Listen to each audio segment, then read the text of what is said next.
हमारे वीडियो को आप लोग लाइक करें, कमेंट करें, शेयर करें और ज़्यादा से ज़्यादा वीडियो को आप लोग सपोर्ट करें प्लीज़। आप लोग जैसे सपोर्ट करेंगे वैसे हम लोग गाना गाते रहेंगे, कुछ हम लोग करेंगे, अच्छा करेंगे आप लोग के सपोर्ट से।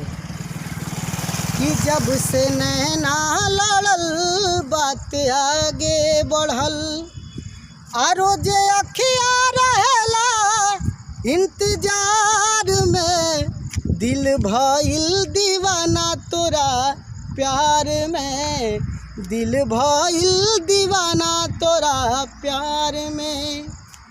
अरे देखी ससुरारी के समान नया नया, कौनो शरीफ भी हो जाई है बेहया।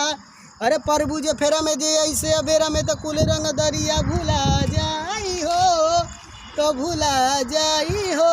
ए रानी नानी याद आ जाई हो, रानी नानी याद आ जाई हो।